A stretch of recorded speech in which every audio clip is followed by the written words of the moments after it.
Hi, welcome back to Even More News Cruise.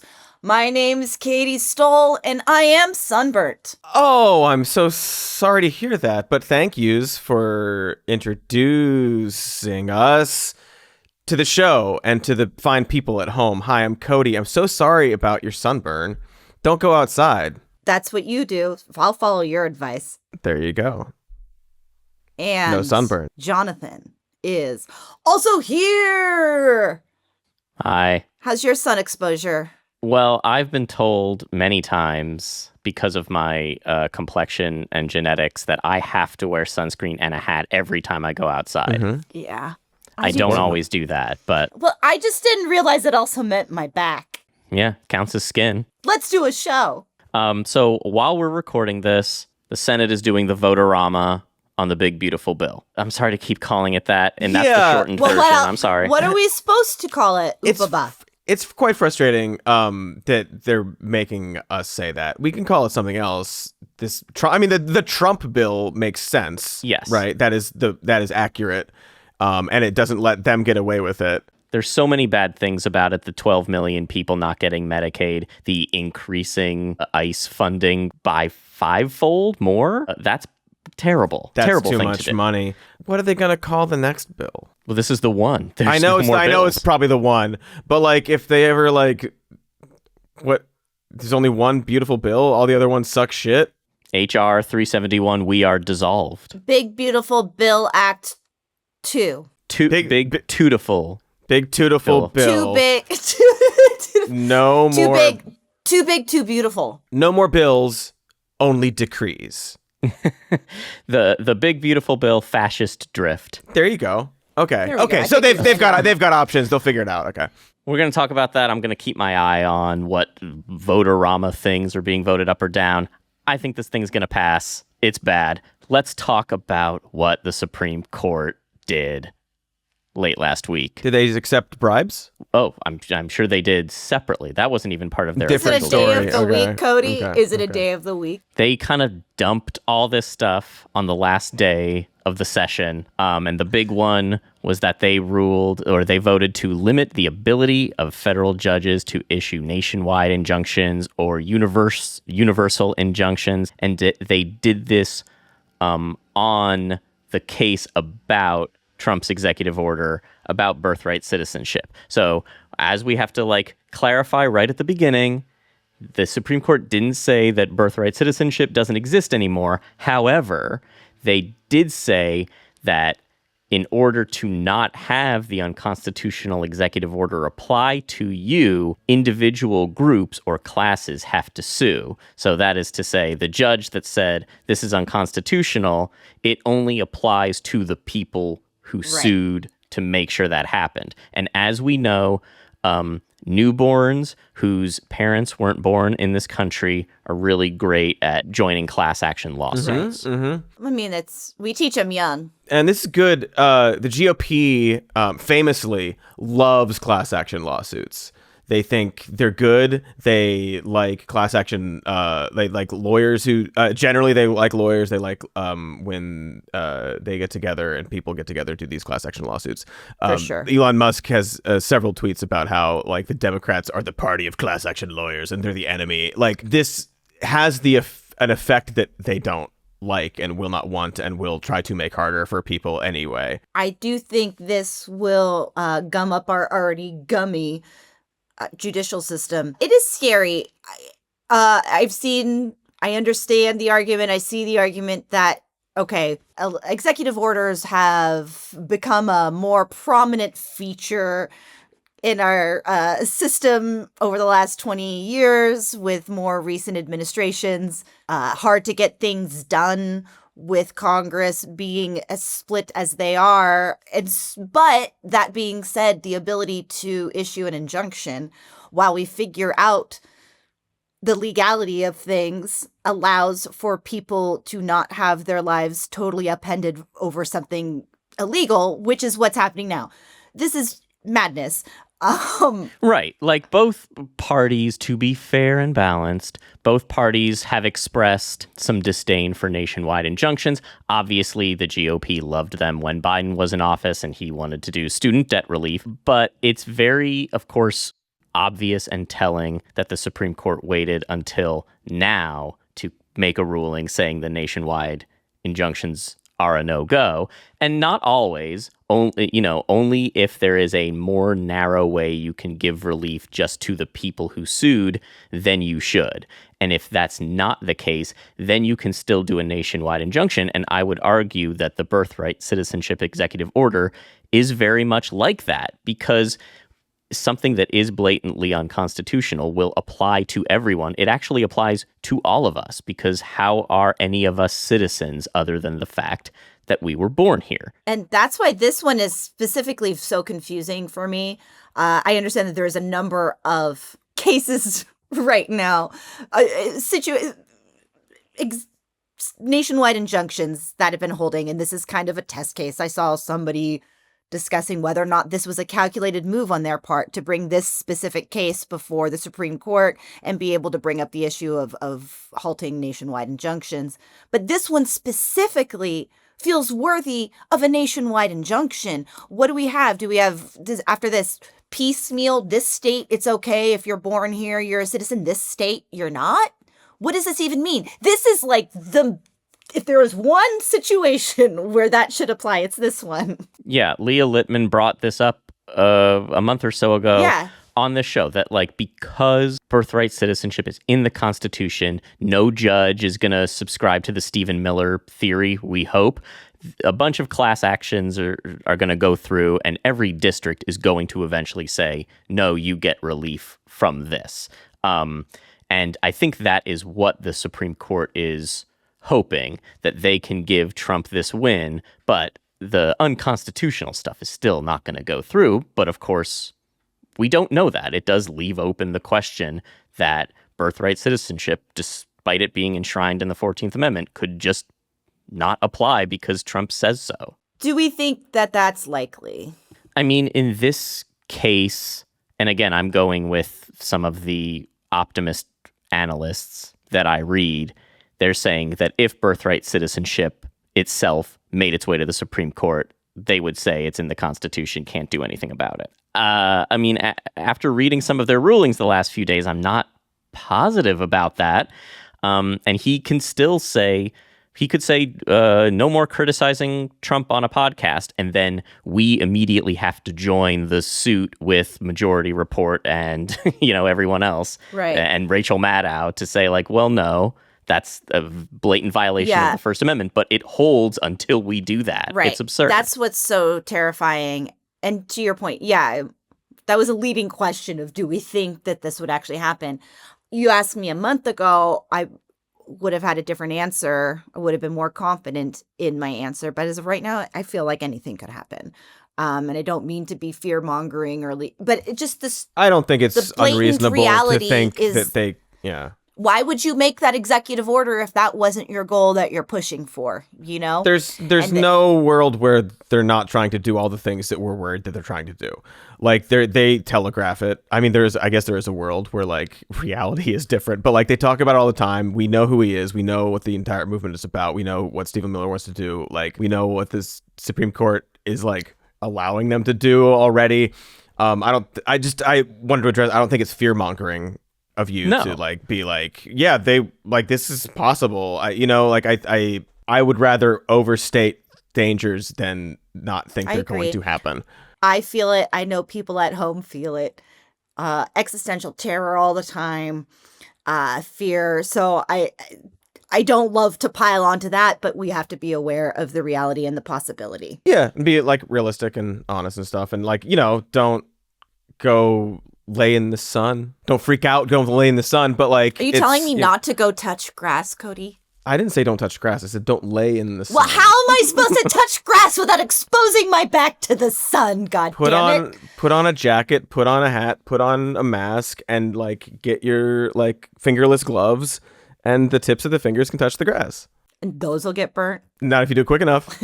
Okay, I'm sorry. I hate this because every time one of these rulings comes out, the next thing is, and in a blistering dissent, Sonia Sotomayor writes, and we're supposed to be like, yeah, you get their asses, you know? You say the thing that won't matter. But both Sonia Sotomayor and Ketanji Brown Jackson wrote different things to try to, I think, appeal to the better nature of the other justices, which is not going to happen. Were they blistering? The other side in general. So Sotomayor says no right is safe in the new legal regime the court creates. Today, the threat is to birthright citizenship. Tomorrow, a different administration may try to seize firearms from law-abiding citizens or prevent people of certain faiths from gathering to worship. Now, look, one, the Democrats would never do the gun thing. And two, they would stop it immediately. I think we all know very well that this stuff will not apply to anything that a Democrat in office would attempt to do. Especially with such a fuzzy, just the fact that certain times a nationwide injunction will stand and other times it's not appropriate and you have to, whatever, individual lawsuits. Of course, something like a gun ban taking away people's guns would not stand. This would be considered. Nor should it. It is. Nor should it. That's like with thing. citizenship, it shouldn't.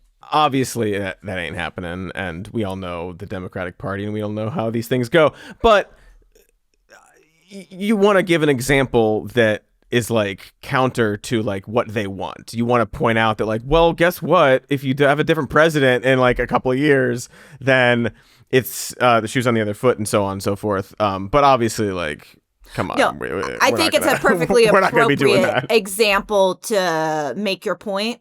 But the reality of the situation, especially with the Supreme Court makeup being what it is. Well. So this is what this is referring to. I think is really when so after Trump dies somehow. And then J.D. Vance becomes the president, and then they change the Constitution so that you can become the president if you weren't born in America, so that Elon Musk can be the vice president, and then Elon Musk becomes the president, and then we get President Mamdani, and then he's going to take all your guns, right? And then this is going to be a problem. That's the idea, is that eventually we get President Mamdani and 5 specific people all die within a span of 6 months, and, you know, who's the leftiest lawyer ever who would get put on the Supreme Court? I don't know. Peter from 5'4". Peter gets on. 5'4". Peter and Rhiannon get on the Supreme Court, and then you guys are toast. So if all of the things that you think are bad happened, that would be bad. I just don't think it's a compelling argument because everyone on the other side is like, well, that's not happening. I know, and exactly. You're also too chicken shit to do it if it did. So maybe not blistering. But maybe not blistering. Like Katie's back, right? All right, go on. Yeah. No kidding. Yeah. In a blistering back, Katy Stoll's back said. No, I do think like the point, the thing that's a good point is that these people are acting as if they will be in power forever. And I don't think it's a foregone conclusion. The people who are putting through this bill right now are acting as if sending rural America into economic ruin won't hurt them. Because they're like, listen, Alabama's been voting for us for decades, and we keep hurting them. Like, we keep doing things that are bad for them, and they keep voting for us. They like the abuse. Mm-hmm. Right, but I genuinely think that ripping 12 million people off their health care and having rural hospitals close all over the place, people will not... It won't reflect kindly on the party in power. What's happening is going to be wildly unpopular, and people are about to see just how devastating this bill is for all Americans. It doesn't matter your party affiliation, how you vote. This will have an effect on your life, as opposed to a lot of times it feels so removed, and maybe it doesn't have a direct impact on your daily life, but this will. Just the gutting of Medicaid alone, despite the rationale that it's for immigrants. No, this will devastate communities. Hospitals on the brink of closure are going to close. My community, it's bad health care. People complain about it. Well, buckle up, baby. It's about to get a whole lot worse. So yeah, this is going to be deeply unpopular. This is a consolidation of power while they can. Yeah, let's discuss what's going on with the bill that they're voting on right now as we speak. Yeah, so there was the key vote to pass it on to the debate and vote-a-rama analysis portion. Like, there's several key votes. This moved into the next phase because of a 51-49 vote. The only Republicans to vote no were Rand Paul and Tom Tillis, who then immediately announced he was not going to seek re-election. It's just a quick note on that. Good for him in one way, bad for him in another way. Why do you have to wait until you're not going to be in office anymore to do anything that you actually believe in? It's so frustrating to see. Just like, oh, I'm done. This guy's a fascist. I hate this. Great job, bad job, all around. Well, right. He's going to be a guy for the next... He was going to step down immediately, by the way. He wanted to do this vote and then be done, and they convinced him, we can keep you from being killed by one of the president's supporters, basically, for the next year and a half. And they're giving him a nice security detail baked into this bill. Honestly, going against Trump in North Carolina is not exactly the scariest proposition. North Carolina is going to be heavily impacted by this bill. 100%. And this Republican senator was like, I don't want to do that miraculously. Josh Hawley said he didn't want to do it and then did. Yeah, Josh Hawley was like, well, I think I put up a fight, but I'm going to vote yes to cut your health care. But I think we need to do some soul searching about my decision to cut your health care. Exactly. As a mighty man of valor, I fought really hard with myself to not do this, but the master said we have to do it. We have to do it. It's confounding. Mm-hmm. The mighty master of valor trumps the mighty man of valor. The master, by the way, who said repeatedly that he wouldn't cut Medicaid. His argument must be that this is all fraud. The 12 million people being thrown off Medicaid are all fraudsters. They found it. They found him. Finally. I'm serious. ABC News put together a whole thing about the number of times he said after becoming president that Medicaid won't be touched. He said it on Hannity. He said it in speeches. He said it all over the place. They're looking at fraud, waste, and abuse, and nobody minds that.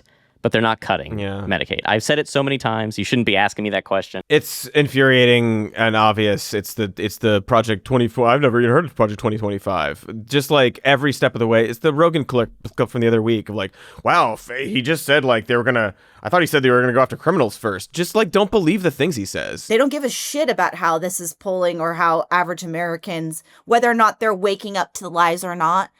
Obviously, this is what they campaigned on was different from what they're doing. And at this point, there's so much information. It's not them. It's the senators and the representatives who are allowing this that are just willingly, gleefully going along. But the average American probably still doesn't fully understand the reality of how this impacts them, nor will they until after it's in effect in 2 years, when you start to see all the fallout. Because of right now, even once this passes, everyone's going to be angry, right? But then it takes a while for things to be into play. And so there's some time between when it passes and the reality. It's our job to keep reminding people of when it started and why this, but it's going to take time for us. Because of right now, it's everyone's always mad all the time. We'll see what it actually looks like. Exactly. It's going to look bad. Yeah, and during that period of time, frustrating. it's that amount of time where it's well, I didn't feel it immediately, so I'm not gonna. I think it didn't actually happen, and you're just you're overreacting, all that kind of stuff, and then when you feel the effect, then they've forgotten. But or they've again, forgotten, I do think that is our job between now and midterms. This is happening now, so there is some time for us to use this as ammunition for midterm campaigns and whatnot. Here's a slightly positive spin. I want you to open this link I just sent. It's a graph in the New York Times, and they are trying to visualize how much things in this bill are going to cost and then what is going to be saved. You can see the tax cut extensions are 4.7 trillion in this thing, far and away just overshadows everything. Even what they're saving by throwing all these people off Medicaid is only $1 trillion. It's like a drop in the bucket. So when you look at this visually, you can see how we're still adding $3 trillion to the debt. So the difference between cutting everyone from their healthcare and not doing that, like, what's the difference between $3 trillion added to the debt and $4 trillion? You know, I know it's $1 trillion. It's a lot of money, but clearly, clearly it doesn't matter. Clearly, Right. $1 trillion is like nothing. So like, Well, they I don't do care, think it matters right? to people. I think that there are a lot of voters. I think is the operative word based on conversation. A lot of people voted for Donald Trump because they don't want the deficit exploding. They don't want to add but trillions of dollars. they're doing that. But So, it's like, what's happening, and I don't think that the so people that one will like it. Right, but it's like that point of like that $1 trillion is like you're already adding astronomical amounts to the deficit. So like you're $3 choosing trillion vote for Donald Trump, $4 trillion. Oh, I hate right. that guy. No, I You're choosing understand what you're saying. to fearmonger about something that you clearly don't care about because you're adding to it in order to hurt people. That $1 trillion is like, whoa, we gotta hurt people a little bit, like. And yet, but I guess my point, yes, all of that, and I do think that there's a sizable, not all MAGA, but I think there's a sizable portion of people that are not happy about adding any amount. I mean, I'm not like. I will see. I mean, I believe that there are people who say that, but I don't believe that those people care if Donald Trump does it. Like, I don't think there's going to be people like, oh, Donald Trump raised it. Like, they don't care. They didn't care when Bush and Reagan did it either. They don't care. It's a cudgel used when Democrats are in power to stop spending on things that are important that people need, and they just ignore it whenever they're in power because they want to get the tax cuts and do all these sort of things. Fair enough. I'm not saying that it's the hugest difference in the world that makes people completely abandon ship. I've just heard enough people saying, like, honestly, I'm almost done with him, and that bill, he's not even doing what he said, XYZ, the deficit. So I'm broadly quoting a few different conversations I've had. And again, Sure. that changes every fucking day. And know. ask me again in 6 months if that's what they think. Because you know who changes their mind every day? Donald Trump, the guy who's their North Star. Yeah, the Whatever tariffs are he going to be says. back on in like a week and a half. Finally, good. Okay, I've been wanting good. that because whatever He's he been sending said. letters to other countries, apparently. I mean, this like, I mean, just the visual of you didn't need to do this. Like, someone could go to Trump and be like, you know, we're doing all this shit anyway. We're adding all this stuff to the deficit anyway. Let's not like let people hate you. Right? Like, that's what I would tell Trump if I was one of his stupid, evil advisors. This bill also basically ends the U.S. wind and solar industry. Like, it says if you're going to build a new wind or solar farm after 2027, I think it is, that you can't use any parts from the supply chain from China, which is basically impossible. And then if you do use those parts, you have to pay a penalty that's so high such that you are not So Oh, going to be absurd. able. And Trump's boasting about this. He's like, it's ugly. I don't like this wind and solar stuff everywhere. We're doing coal. That's he's such a fucking piece of shit.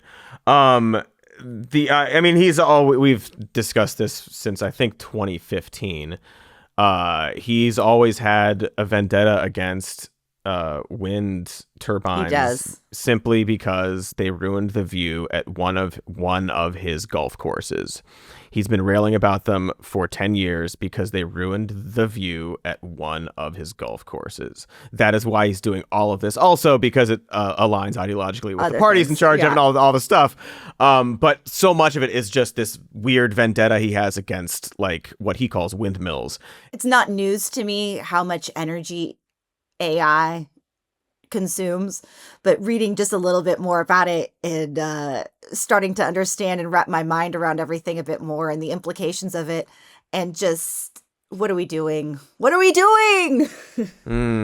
Did you? Coal's not ugly. You can't see it, right? Coal's not you can't, ugly. You can't see it as Let's much. burn. It's Let's just wild trash this place. to look at like some wind turbines and then look at like a coal plant and be like, ugly. This one's ugly. This Like one's it's beautiful. what an alien man.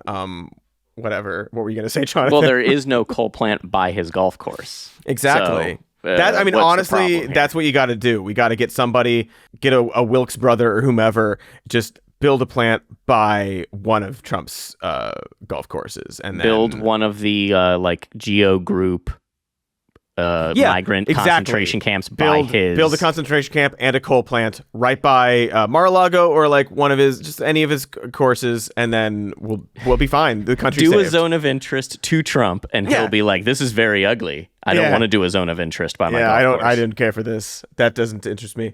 God, that's depressing. No, your AI thing, sorry, Katie, reminded me of, I Googled 28 years later running time, because I wanted to see how long the movie was, and the AI overview, which I don't know if you can turn this off, I haven't been able to, it said 28 years after June 28th, 2025 would be June 28th, 2053. Thanks, and so long, Amazon rainforest. Yeah, so this convoluted me throwing that out there, the AI thing and the energy, but it's something I've been thinking about a lot for this exact thing. I can't turn it off. It's everywhere, no matter what I'm doing. And just the amount of energy that AI uses versus a basic feed, a Google search is astronomically different. And when we're having all these conversations and we're just saying like, no more solar, wind, cutting all green energy subsidies. I'm like, the fuck? Where are we getting our energy? Where are the water that's used? Well, we get both of those from the blood of the poor, Katie. We simply take their blood. We filter out their blood, Katie. Oh, I guess that's why they want to make more poor. I mean, it's a simple process. That's pretty disgusting and absurd. Also, like, aside from like all this energy, all this stuff, you're doing this, you're doing this. And to your point, people hate it. It's annoying to most people, and it's not monetizable, so it's not making any money. They're just forcing it down our throats, and it's got to burst at some point, right? This has to. I don't know. We're waiting. We're waiting for that burst. I mean, we got to get NVIDIA into some other business. So we all so the market doesn't completely collapse and wipe everyone out. Because this sludge that we all hate is also propping up the S&P 500. Yeah. And yet it had its biggest day or something today. Yeah, no, it completely came back, which is why I think it convinced Trump that the tariffs are fine, and let's he's do it gonna again. Put them all back in. Let's go. Yeah, everything's fake. We're wrapping this up now because we got to get this episode out before tomorrow morning. We'll be back later this week. We have more news to discuss. We also, I'm forgetting. No, I'm not. We love you very much. Much. Oh boy, the news never stops, does it? Until the episode's over, then there's no more news. That's nice. Thanks for watching. Make sure to like and subscribe. Be sure to like and subscribe. And oh my gosh, look, there's so many links maybe and things. There's other content and websites. So there they are. Goodbye.